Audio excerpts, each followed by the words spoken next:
Stop it. Assalamualaikum warahmatullahi wabarakatuh. Perkenalkan, kami dari kelompok 7.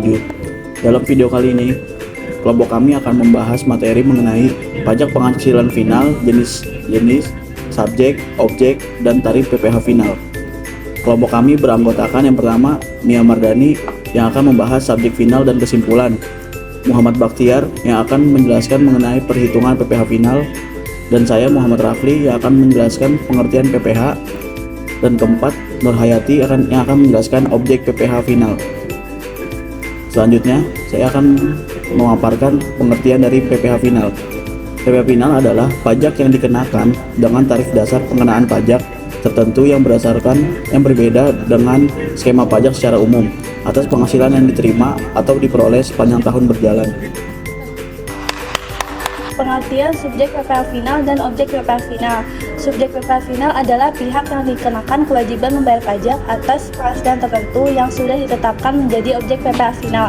Subjek PPh final dapat berupa objek PPh final adalah jenis penghasilan yang dikenakan pajak secara final, di mana kewajiban pajaknya dianggap selesai dengan dipotong atau dipungutnya PPh final tersebut. Contoh subjek PPh final.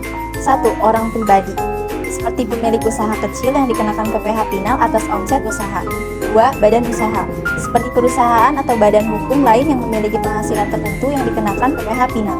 3. Bendahara pemerintah atau lembaga yang melakukan pemotongan atau pemungutan. Dalam hal tertentu, bendahara pemerintah atau lembaga lain yang berkewajiban memotong atau memungut PPh final atas transaksi dengan wajib pajak. Contoh objek PPh final. Penghasilan dari usaha tertentu, misalnya usaha kecil dan menengah atau UMKM dengan omset tertentu yang dikenakan tarif PPh final. 2. Penghasilan dari sewa tanah dan atau bangunan. Penghasilan dari menyewakan tanah atau bangunan dikenakan PPh final. 3. Penghasilan dari penjualan properti, tanah, bangunan. Penjualan properti juga termasuk objek PPh final, di mana pajaknya sudah dihitung dan dipotong secara final. Perhitungan umum PPh final. Contoh 1. PPh final atas penghasil bunga deposito. Misal, Anda mendapatkan bunga deposito sebesar 1 juta dalam setahun. Tarif PPh final umumnya 15% untuk bunga deposito. Perhitungannya, PPh final sama dengan bunga deposito dikali tarif PPh final. Terus, PPh final 1 juta dikali 15% sama dengan 150.000. Jadi PPh final yang harus Anda bayar adalah 150.000. Contoh kedua, PPh final atas penghasilan sewa. Misal, Anda menyewakan rumah dan mendapatkan penghasilan sewa sebesar 12 juta dalam setahun. Tarif PPh final umumnya 10% untuk penghasilan sewa. Perhitungannya, PPh final sama dengan penghasilan sewa kali tarif PPh final. Jadi 12 juta dikali 10% sama dengan 1.200.000. Jadi PPh final yang harus Anda bayar adalah 1.200.000.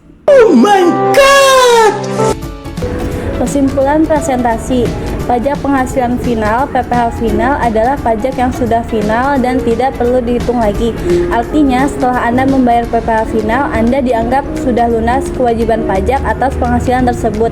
Mengapa PPh final dikenakan? Untuk mempermudah perhitungan pajak. Wajib pajak tidak perlu lagi menghitung pajak secara rinci. Meningkatkan kepatuhan. PPh final diharapkan membuat wajib pajak lebih taat membayar pajak.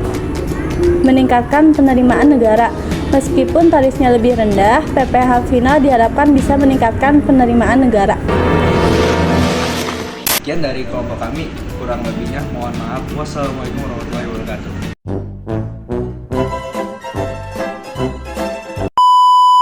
Dah. Iya. Pajaknya sudah dihitung dan dipotong secara final. Yang diterima atau diperoleh sepanjang tahun berjalan. Final diharapkan bisa meningkatkan penerimaan negara. Terus PPh final 1 juta